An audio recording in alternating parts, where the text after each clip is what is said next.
we stand before Thee as our sign of our reverence to You and to Your word. Lord, Holy God, may You speak to us right now. Allow us, O Lord, to hear Your voice. Allow us to see You. Touch our hearts, O God. Let Your words touch our heart. Thank You, Lord.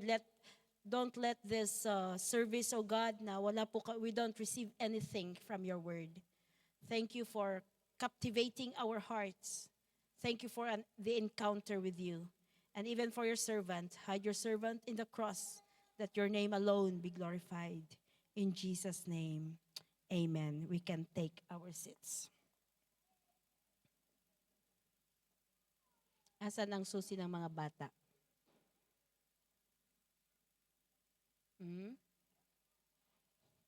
Happy New Year! We welcome Sister, tingnan mo tuloy, Aliyah yung naisip ko. Mercy. Welcome Sister Mercy. Mercy is falling and falling and falling. It's nice to see the others again.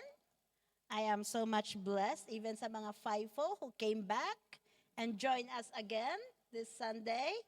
And for everyone who are here, Happy New Year. Yeah, it's a little bit, anong tawag nito? Hot, warm. Please don't forget to replenish yourselves, rehydrate yourself. Hydrate yourself with water. Keep hydrating yourself with water. Kasi medyo mainit. Lord, have mercy. Look upon us. Wala po kaming hall. Look upon us, O God. Thank You, Lord. All right. Ano yun? Bakit may tumigil? Ano yan? Ba't parang kanina mainit yung lumalabas? So hindi kaya ng exhaust. Lahat ba tayo nakakaintindi ng Tagalog?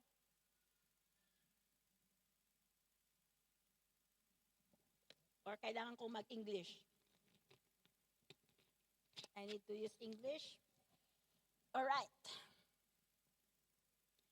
2026, sino ang hindi pa sanay? Who is not yet used to write 2026 sa dates? When writing the date, always remember it's 2026 now. So, para hindi kayo mawala sa date ninyo. Okay, we ended 2025 with a question na what happened to your 2025? How was your life last 2025? How were you last 2025? Same? Did you achieve your goal last 2025? Now we are starting the year with a question, what do you want to happen this 2026? Have you thought of that already? Anong gusto mong mangyari sa buhay mo this 2026? Sino ang nakaisip na ng ganun? Wala. Hindi pa nag-sink in na New Year na? Hindi pa na, you know, this 2026, I encourage everyone that let's be more intentional. Let's be more disciplined in seeking Him. You know what? Seeking God requires discipline and intention. We are easily distracted, right? And if at first, wala kang intention, talagang kapag you are just going with the flow, kapag hindi busy ang Sunday, then you come to church, then you are easily, anong tawag nun? Na sisway ka. But if there is intention, at saka discipline to stand for your intention, may mangyayari. Di po ba? In seeking Him, in laying down the things that distracts, because seeking God, there is always a distraction. Always remember that. Why every time that you try to seek Him, parang ang daming gustong dapat gawin? Bakit when you come to church, bakit ka nagkakasakit? Bakit? Why is it parang yung migraine mo may schedule din? Yung biglang sumakit yung tiyan mo, may schedule din. Bakit every time na kung sometimes yung sasakyan nasira? Bakit kaya?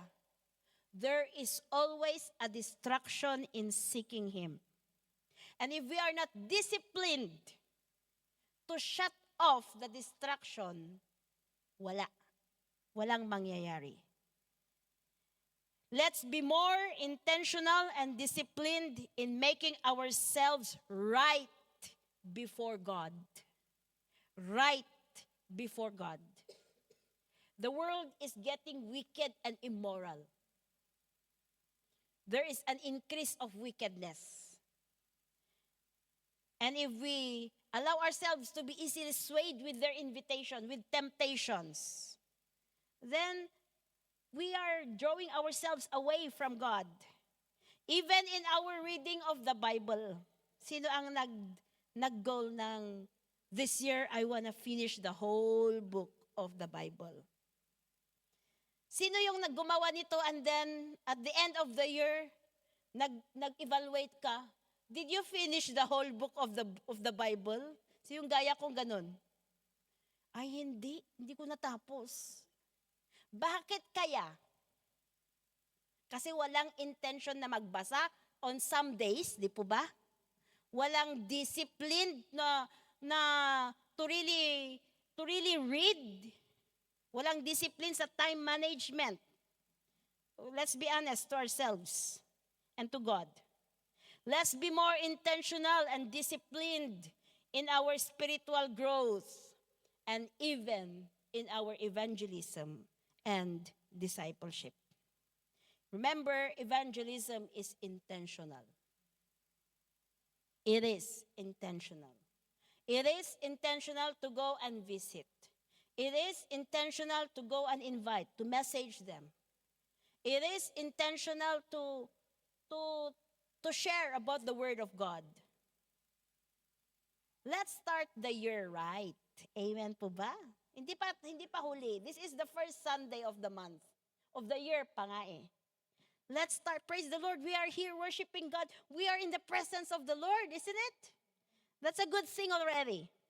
In Hebrews chapter 12, verse 1 to 3, if we can open it in a CEV version. My Bible now is CEV. This is my goal, to read the Bible in CEV version.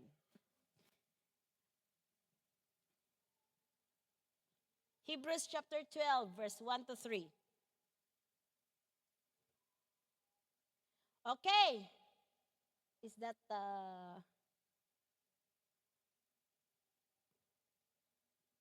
yan ang ano? CEV yan ano?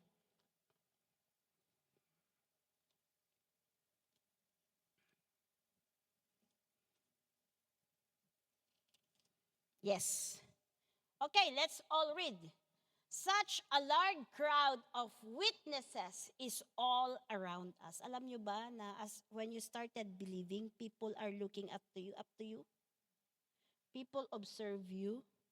People see your posts in Facebook. People see how you dress. And every mistake that you make, you are the star of the crowd. Alam nyo ba yun? So there's a large crowd of witnesses.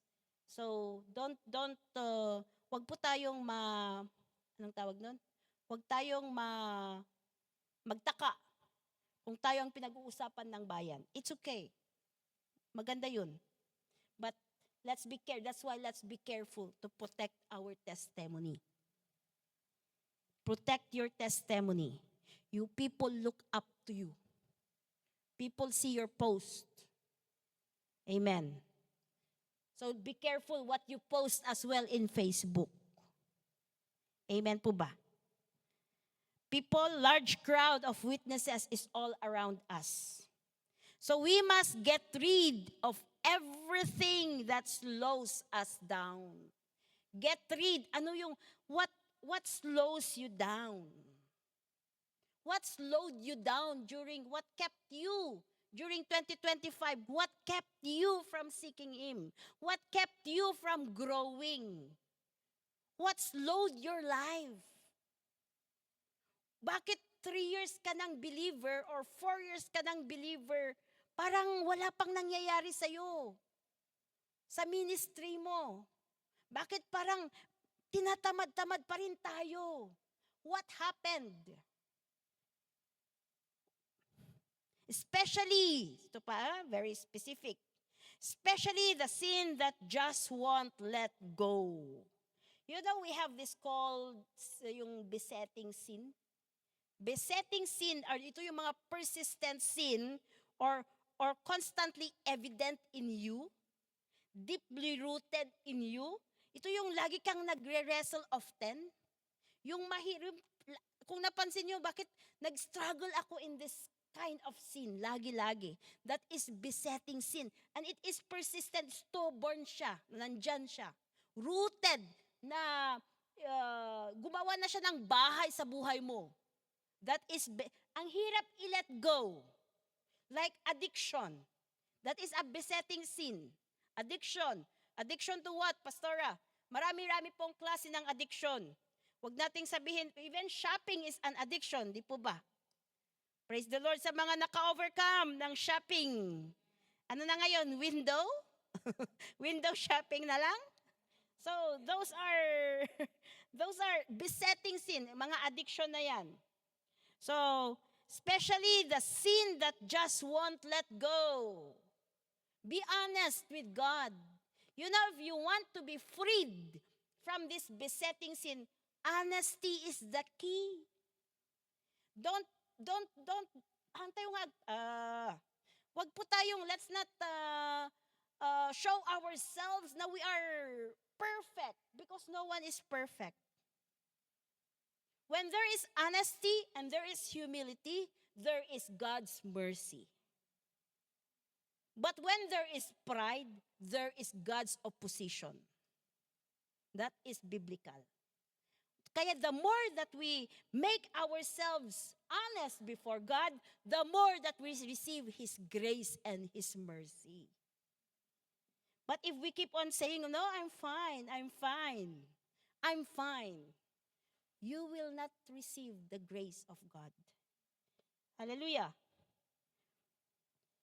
Ano pa, sabi niya dito? And we must be determined to run the race that is ahead of us. So we are all running a race. And those who will make it at the end will be saved. So it's not enough. Anong ibig mo sabihin, Pastora? It's not enough that you receive Christ today and that's it. You have to walk your faith, grow in faith. Serve Him. Be used in the kingdom of God. Allow yourselves to be filled with the Holy Spirit as you walk. Because there is a race that we are all walking. We are all running. And it is not a competition. Na dapat mauna, kung nauuna to, hihilain ko siya. No, it is helping one another. Amen po ba? That's why we have to love one another deeply. I was rebuked with that when I read that.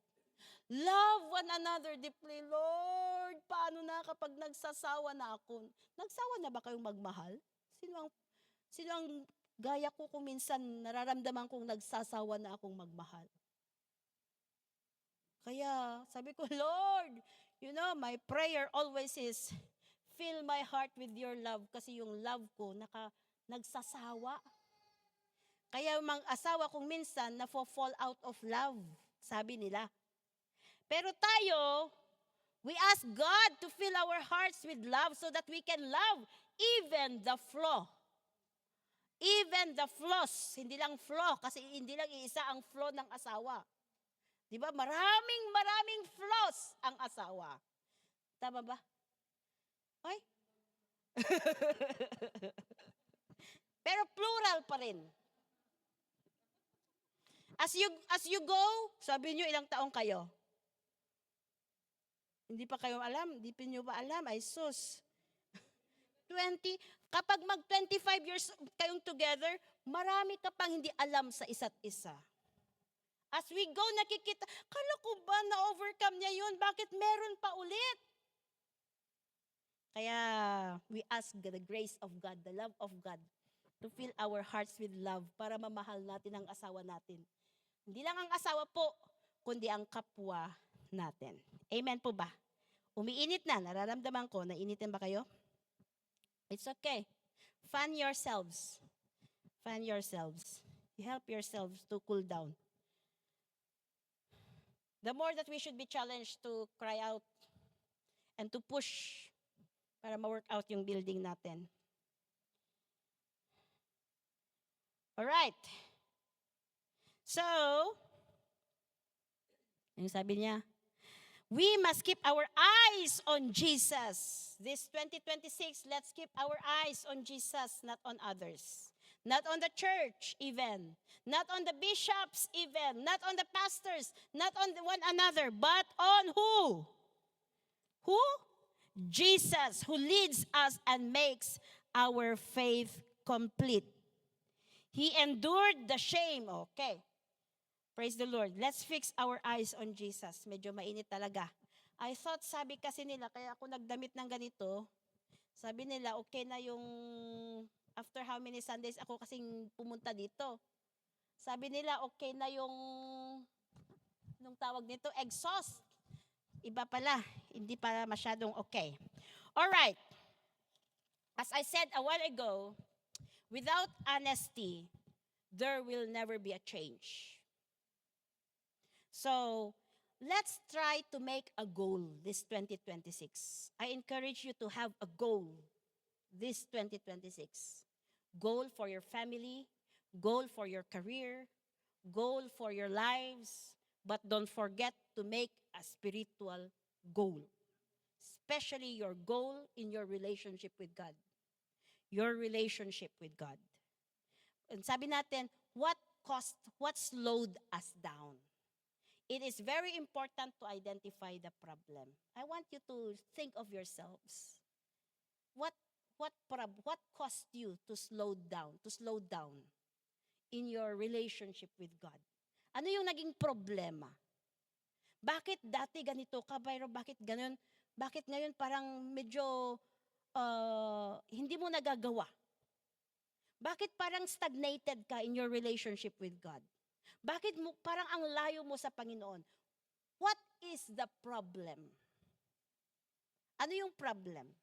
Kaya, identify the problem. Di ba, ganun ang naghanap ng, so you know, when in nursing, sila ang mga nurses dito? Nurse pala si Sister Mercy. Wow.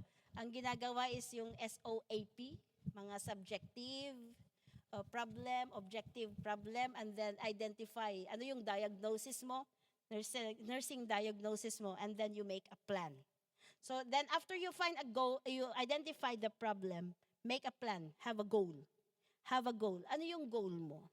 And when you make a goal, dapat smart siya. Alam niyo yung SMART?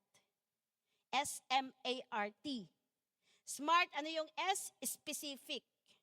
Parang, honestly, ang goal ko ngayon, I'll just say one goal. I want to really read the Bible under CEV, I want to finish my CEV version this year. CEV version. That is specific goal. And to read my Bible. And is it measurable in a year? Is it measurable?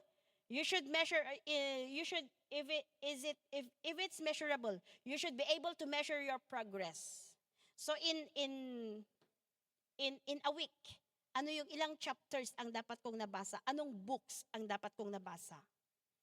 In 1 month, para mag-gain ko yung there are 66 books, and there are some books in the Bible. There are 66 books in the Bible. Some are long, some are short.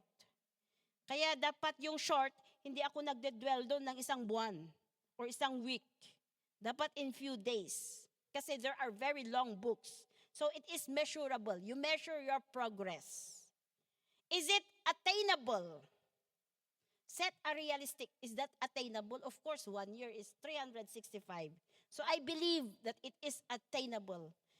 Set realistic goals that are challenging but achievable. Challenging in a way na I have to fight my sleep, yung antok mo, yung pagod mo, para lang I have to set a time para lang makapagbasa. Is it relevant? R. Ensure the goal serves your personal core values. Of course, it is relevant to me. This is how I listen to the Word of God. Is it time-bound? Is it specified deadline or a series of deadlines? So, by the end of December 31, 2026, dapat natapos ko na. So, there is a deadline. So, why don't you set a goal? Kasi yung problema, sometimes, aminin natin kung hindi, sometimes naglalapse tayo in our reading. And I identified that as a problem. Na there are some lapses. And what is causing that problem? There is no time management in my part. There are many distractions.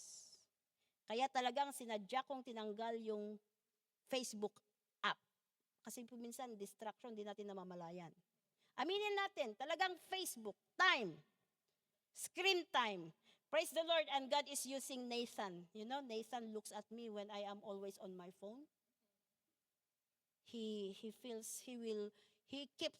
looks at me with a guilt that makes you feel guilty. And I praise God because, Lord, thank you for using Nathan to rebuke me. Kaya kung minsan yung mga unnecessary calls, kung bigla, di ba, makipagkwentuhan, ganun, gusto mo makipagkwentuhan, when Nathan is awake, I put it down kasi talagang titingnan niya ako. And why don't you spend your time with me, to play with me? Parang yun ang gusto niyang sabihin. And parents, praise God, sabi ko, Lord, we need to give time to our children. Especially now. The world is waiting to take their time if we don't give time to them. Kaya, parents, even fathers, wag lang mothers. Amen. Next, after you make a goal, you plan. Implementation. How will you implement? Of course, you identified yung problem, And then, okay, yung time management ko yung problema. Paano mo kaya babawasan yung oras mo dito para may time ka for this? Time, inilagay ko dito, time and cellphone management. Screen time. You know, sabi nila, there's a study that came out, from 0 to 2 years old, if they spend much of their time in screen time, when they become teenagers, they don't know how to deal with anxiety. They really easily get anxious. Nagwawala sila. And we don't want our children to be like that. If that happens to the children, it happens to us as well. Screen time is not beneficial. It's not healthy. It's not healthy physically with our eyes, and it is not spiritually healthy. It's spiritually draining. Napansin nyo? It is spiritually draining. It makes you dry. Kaya kung screen ang lagi mong tinitingnan, cellphone ang lagi nating tinitingnan, don't expect the power of the Holy Spirit to be working in you. Let's not expect the presence of God to be overflowing in our lives. So we have to be disciplined in our cellphone, in our screen time. Lord, give us the strength. Bakit kasi, talagang, you know how the enemy works? He tries to take our focus. That's the work of the enemy, trying to take our focus. Avoid temptation. Ano yung temptation? If you are easily tempted, one of our goals, we're going to have our prayer and fasting, 21-day prayer and fasting, starting tomorrow. Ito nga, i-focus nga natin to. Yung goal natin, prayer and fasting for 21 days. Either Daniel's fast or partial fast. Daniel's fast is up to you, or partial fast. Avoid temptation. Kapag alam mong fasting mo ng gabi, huwag ka nang pumunta sa party. Kasi temptation yon. Aminin natin, temptation, masasarap ang pagkain doon. 21 days. You can go in other days. You plan. Avoid temptation. You know your weaknesses. Alam mo kung madali kang matempt, yung asawa ko hindi siya, si Pastor Larry hindi madaling matempt yun. Ako ang madaling matempt. Kaya I know my weakness. So, know your weaknesses. Ano pa? Implementation, saturate yourself with the presence of God. Saturate. When you wake up, ang patugtugin mo, worship song kaagad. Or, of course, mag-pray ka, magbasa ka. On your way driving, why don't you listen to worship songs? Why don't you listen to the mga online messages? Marami pong online messages sa Fountain of Life.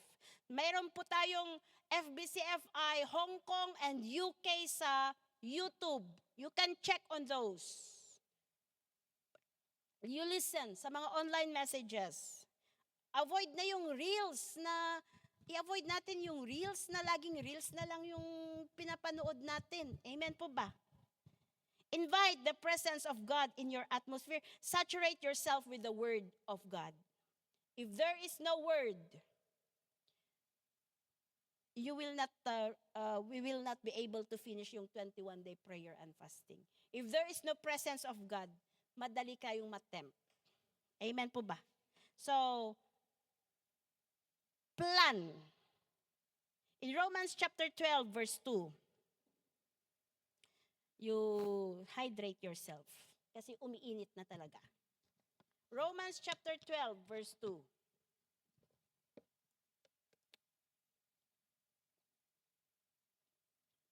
NIV.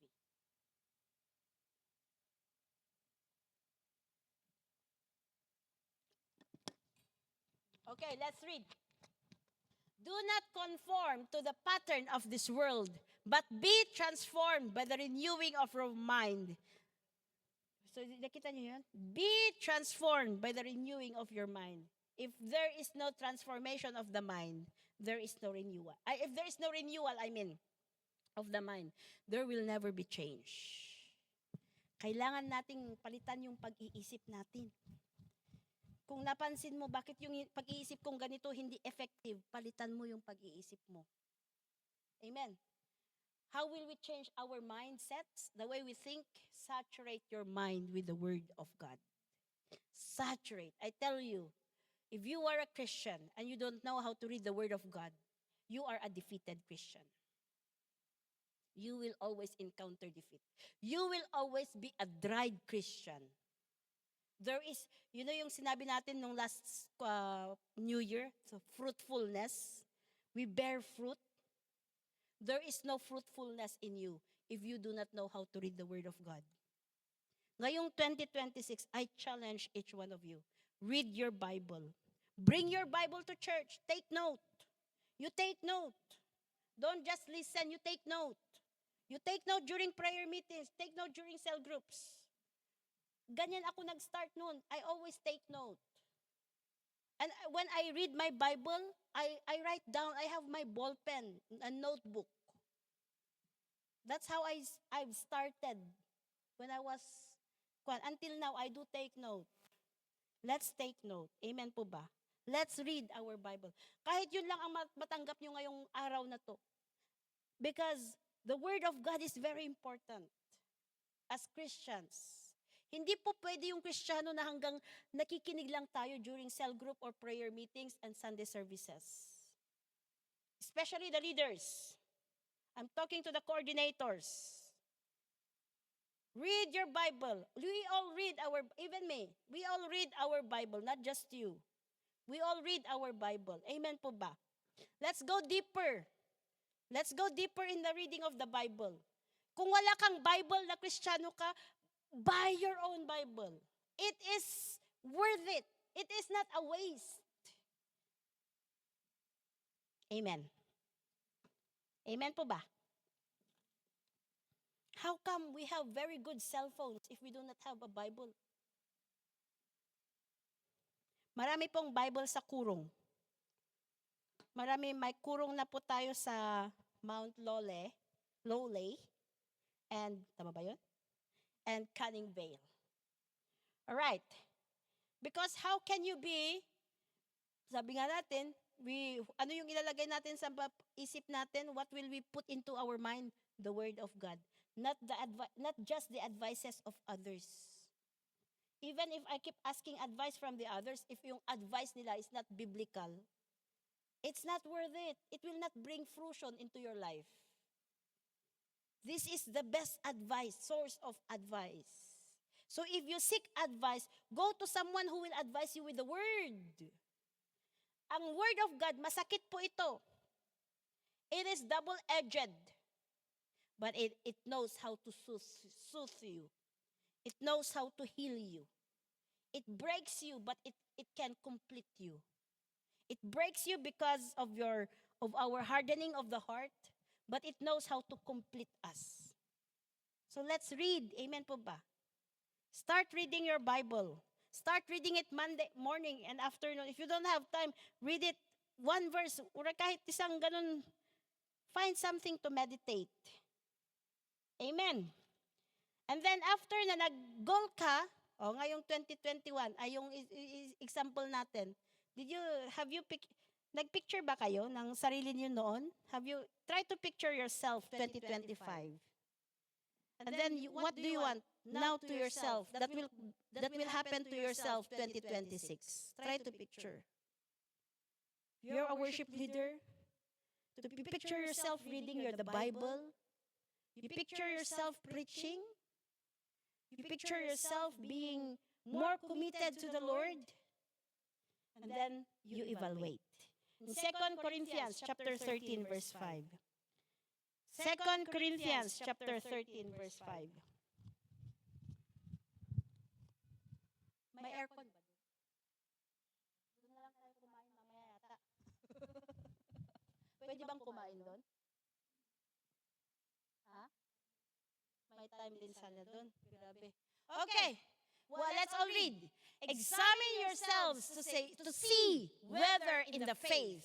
Test yourselves. Do you not realize that Christ Jesus is in you? Unless, of course, you fail the test. So you evaluate. It's nice to examine ourselves. And sabi ko nga po, be honest. Wala kang awan ti maganab mo. Uray no agpaparang ka, makasla nga. English ko mamaya. Wala kang awan maganab mo. No agparang ka, makasla nga perfect ti amin. Kati agpaiso kat haan. There's a problem inside of you. You will gain nothing if you show off. You show to the people that everything is all right. While inside of you there is a problem. Nothing.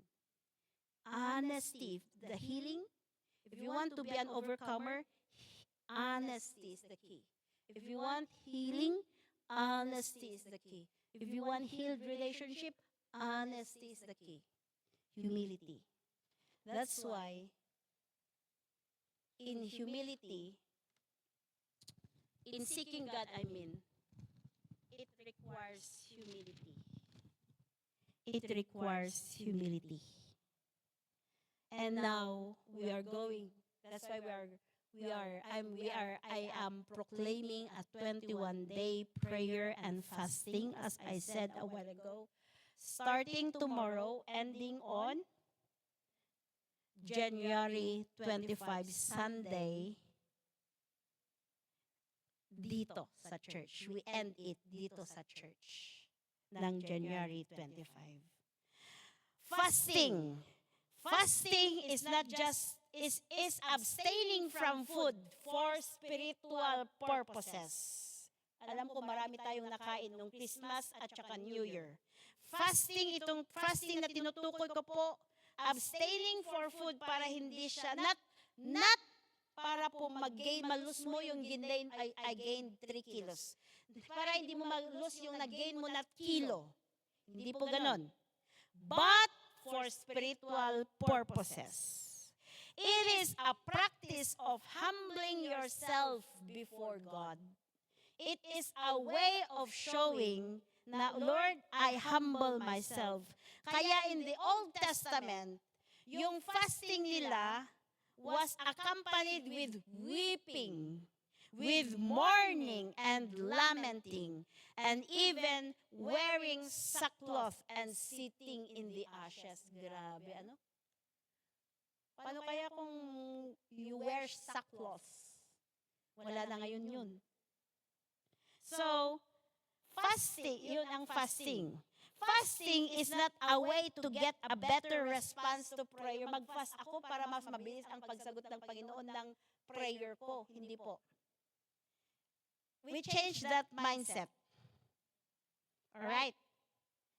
Kapag nagpa-fast ka, mas mabilis ang sagot ng prayer ng Panginoon. Let's change that mindset. Rather, true fasting is a means of fostering a better or humbler approach to prayer. Amen. So, hindi yung mag-fast ako para masagot kagad ako ng Panginoong ng prayer ko. Mag-fast ako to show my humility to God. To show my desperation to God. So, pero you know what? Fasting enables the Holy Spirit to reveal your true spiritual condition. Diyan mo makikita kasi kung minsan, because of the hardening of the heart, we cannot see our real condition. But when there is prayer and fasting, marireveal ang spiritual condition natin. It does not mean kasi na every time na meron ka sa Sunday, it does not mean that you are spiritually okay. It's not a guarantee that you are spiritually okay. There are many who keeps on coming on Sunday but they are spiritually dry. They are spiritually sick. But when we fast, the Holy Spirit will, there is openness in the spiritual realm. The Holy Spirit will reveal our true spiritual condition, resulting in brokenness, repentance, and transformed life. Amen? Ano pa ang nagagawa ng fasting? Your confidence and faith in God will be strengthened. Kaya nagiging bold tayo. Nagiging nai-empower tayo.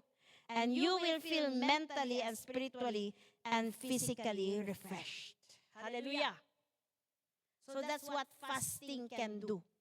So ngayon na, I know we've learned more about fasting. Try to read the book of Esther. Try to read Isaiah chapter 58. Especially Isaiah 58. How do we fast? Because we are going to fast tomorrow. Start our fast tomorrow. How should we fast? First of all, plan ahead. Tonight, you plan. Make your plans tonight. I've been planning already. You make your plans tonight. Set a time where you will abstain from food or certain food so that you will intentionally focus to read prayer and worship. Pray and worship. Ano yung time na hindi ka masyadong natitempt?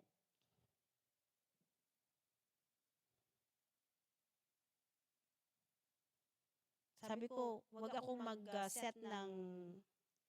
Kasi baka mag-struggle ka, lagi-lagi nag-struggle ka. Be wise in setting up your time. Pero wag ka naman mag-set ng time na, okay, walang temptation pag 11 p.m.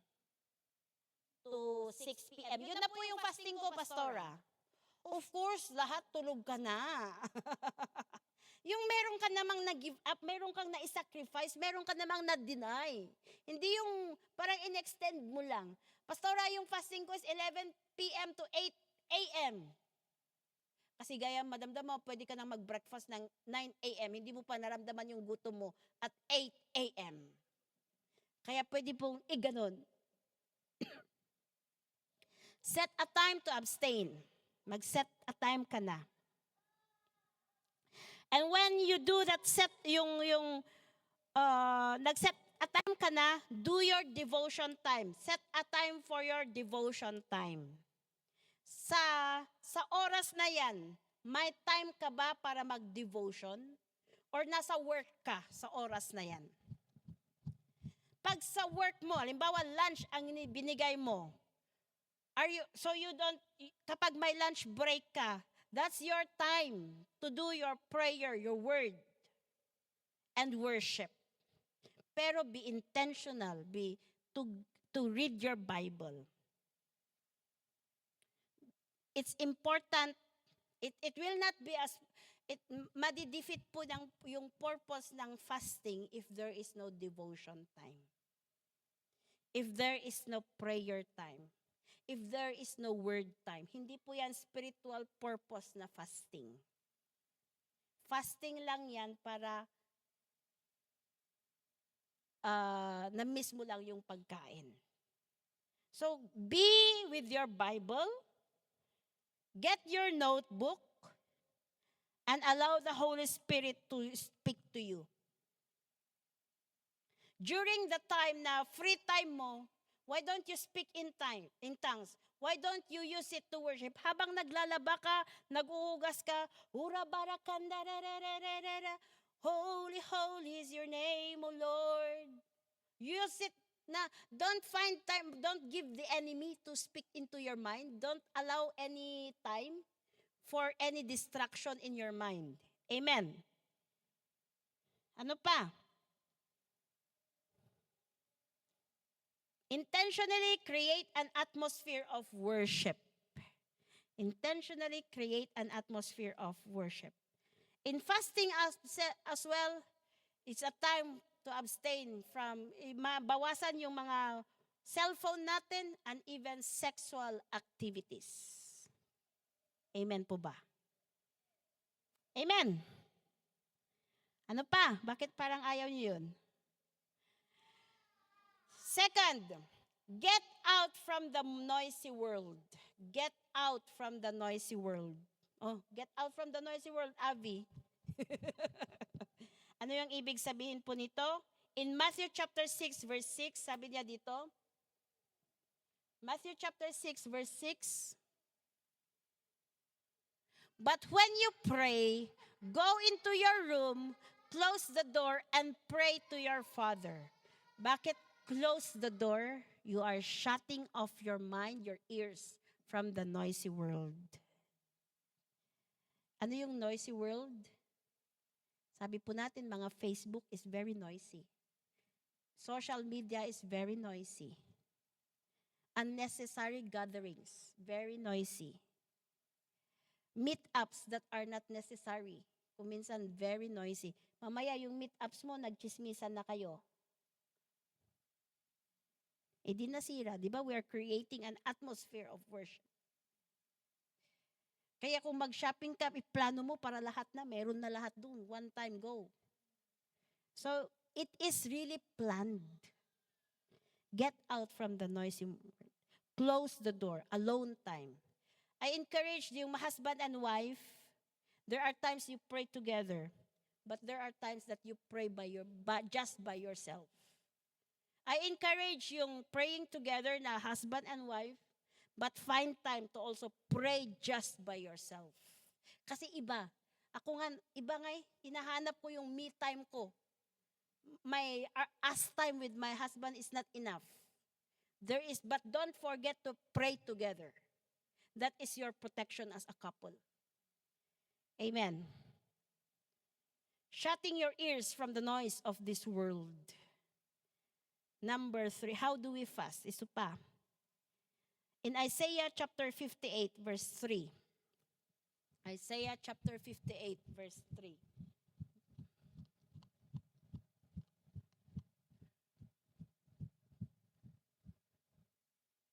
NIV ito. I want the NIV. Okay. Why have we fasted, they say? And you have not seen it. Bakit daw nagfa-fast sila pero parang walang sagot ang Panginoon sa kanila? Why have we humbled ourselves and you have not noticed? Nagko-complain yung gumawa nito. Pero ito yung sabi ng Panginoon. Yet on the day of your fasting, you do as you please. Ginagawa niyo yung kagustuhan ninyo. And exploit all your workers. Siguro ito yung mga may mga employers. In verse 4. Baka papasok ang init, hindi ba? Hindi kaya? Lamig? Okay. Verse 4. Your fasting ends in quarreling and strife, and in striking each other with wicked fists. You cannot fast as you do today and expect your voice to be heard on high. Nag-aaway-away kayo and then you come together to pray and expect it, Lord, that the Lord has heard you. Hindi po. Sabi niya in verse 5, is this the kind of fast I have chosen? Sabi ng Panginoon. Only a day for people to humble themselves? Only a day? Is it only for bowing one's head like a reed and for lying in sackcloth and ashes? Is that what you call a fast? A day acceptable to the Lord? Yung parang ginawa mo, we are very spiritually, ginawa nga natin spiritually, pero tingnan natin kung ano yung next na sabi ng Panginoon. Verse 6. Is not this the kind of fasting I have chosen? Ito. To loose the chains of injustice and untie the cords of the yoke, to set the oppressed free and break every yoke. What does that mean? Looking after the helpless. Looking after the needy. It's not just coming to church to just pray and we neglect the needy. Meeting the needs of the needy. So habang nagpe-prayer and fasting tayo, kanina nga sabi ko, ano kayang gagawin ko while I was reading this one? How can I meet the needs of the needy? How can I reach out? It's not just physical needs. So it talks about sharing the word of God as well, bringing hope to the hopeless. Amen. Ano pa? Verse 7. Is it not to share your food with the hungry and to provide the poor wanderer with shelter? When you see the naked, to clothe them and not to turn away from your own flesh and blood? It is time to turn from your own needs and look outside yourself. Fasting is not just about me. Prayer, me. Fasting is also trying to reach out to others. Probably dahil hindi tayo nagre-reach out, di natin alam, someone is not okay pala. Someone we know. Kaya nga, sabi ko dapat na let's yung mga reaching out natin. Are you okay? Don't trust the social media na masayang-masaya sila. That is not true. Try to personally message them. So that is fasting. Meeting the needs of the needy. Amen? Let's not neglect this one. Let's not just focus in prayer.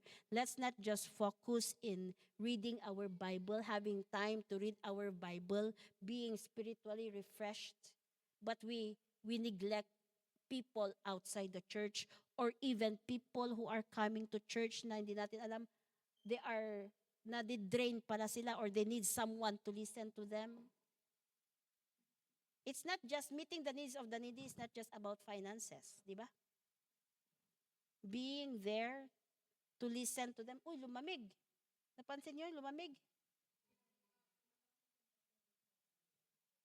Naka-on na? Bakit ngayon lang?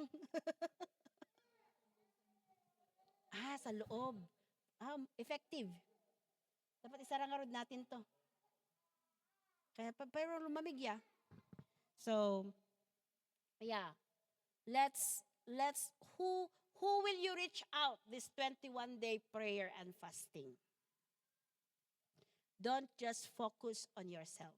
Let's not just focus on ourselves. Let's not just focus as well on reading and prayer and worship. Let's also try to reach out on others. Yung word nga natin today, pwede bang yung intentional? Intentional na mag-reach out ka. Hello, Brother EJ. Kahit minsan lang ako mag-text, sabihin mo, uy, ngayon lang ako nag-text. Ay, naging intention ko ng, how are you? And let's be more disciplined. Amen po ba? Kahit yun lang ang word natin, intentional and more disciplined. This 2026, I pray that we will, the more that we seek God. Amen? Intentional and more disciplined in our service to God. So God bless you all. We're going to have our prayer and fast this starting tomorrow. The prayer coordinators will teach us, will guide us, will direct us on how we do. God bless you. Bigay ko sa MC natin. To God be the glory.